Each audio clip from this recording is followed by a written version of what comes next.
মুরিদ হয়েছি বাবার দরবারে ঠিকই, মুরিদও কয়েক প্রকার আছে, ভেদ আছে। মুরিদের কয়েকটা প্রকার ভেদ আছে না? আছে। কেউ আছে একটা দেখা দেখি মুরিদ, ওরা সবাই ওই গ্রামের প্রায় সব মানুষের মুরিদ হয়ে গেছে সুরেশ্বর বাবা দিদার কাছে। এরকম লোক আছে না? অনেকজন আছে সুরেশ্বর দরবারে মুরিদ হয়েছে, আরে আল্লাহ ভালো একটা পজিশনে নিয়েছে, ছেলে পেলে লন্ডন গেছে, আমেরিকা গেছে, আরে আমিও যদি মুরিদ হয়ে যায় আমারও হয়ে যেতে পারে। এরকম লোক আছে না? বাবা যখন আমাদের বিশেষ করে সিলেটে যায়, যে জায়গায় বেড়াইতে সকলেরই একটা কথা, বাবা আপনি দয়া করেন আমার ছেলেটা লন্ডনের ভিসা যেন হয়, আমার মেয়েটা যেন লন্ডনে জামাইয়ের কাছে বিয়ে দিতে পারে। এরকম আমাদের চাওয়া পাওয়া থাকে না? মুরিদানের মধ্যে এরকম কিছু আশা আকাঙ্ক্ষা নিয়ে অনেকজন মুরিদ হয়।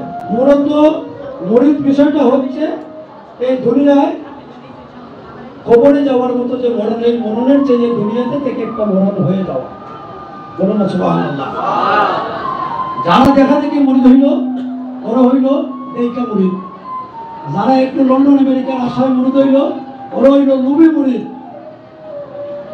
এবং যারা দেখলো যে উনি মুরিদ হয়ে অনেক অর্থ উপার্জন করতেছে, হয়তো কেমন জানি কি হচ্ছে আমিও মুরিদ হয়ে যাই, ওরা হইল লুবি মুরিদ।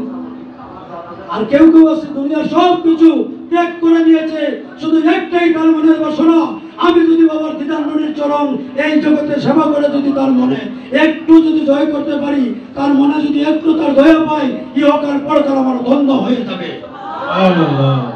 এই মুরিদকে বলে ত্যাগী মুরিদ। দুনিয়ার কিচ্ছু চায় না, ধন দৌলত মুখ লালসা কিচ্ছু বুঝে না, সে বুঝে তার আশেক হয়ে তার মাসুকের সন্তানে ঘুরে বেড়ায়, এবং মাসুকের কাছে মাসুকের চরণে মাসুকের চোখের সামনে সবসময় থাকার জন্য ব্যাকুল হয়ে যায়। বলেন না সুবহানাল্লাহ। এত হলো ত্যাগী মুরিদ।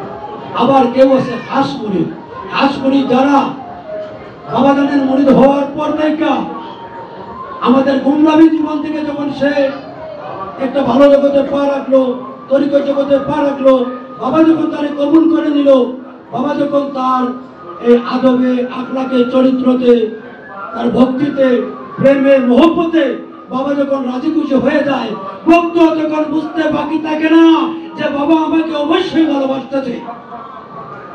যখন বাবা ভালোবাসে, ভক্ত যখন বুঝতে পারে, তখন এই ভক্ত বাবার পিছু আর চোখগুলো ছাড়ে না, বাবা তারে নিজ গুণে দয়া করে তার চরণে ঠাই দিয়ে দেয়। বলেন না সুবহানাল্লাহ। বাবা যখন নিজ গুণে দয়া করে চরণে ঠাই দিয়ে দিল, তখন এইটা হইল তার হাস মুরিদ, মানে বাবার আশেক হিসাবে বাবা কবুল করে নিয়েছে। বলেন না সুবহানাল্লাহ। আবার আরেকটা আছে দাস মুরিদ। আমি তো বলেই গেছি যে হয়েছে দাসের মুরিদ, সে সবসময় চরণে থাকতে চায় না, চায় না? আপনারা কি বাবা দিদার নূরের চরণে থাকতে চান কিনা চান না? পুরো দুই হাত তুলে বলেন চান কিনা চান না? নারায়ে তাকবীর, নারায়ে রিসালাত, ইয়া বাবা দিদার নূরে, ইয়া সুরাজান দিদার নূরে, জিন্দাবাদ জিন্দাবাদ। বাবা জান যদি দয়া হয়, আমাদের একটা কথা আছে, বাবা যদি দয়া করে নির্দনিয়ার দন হয়, নির্পুত্রর পুত্র হয়, তাই হবে না? বাবার দয়া হলে সব হবে না?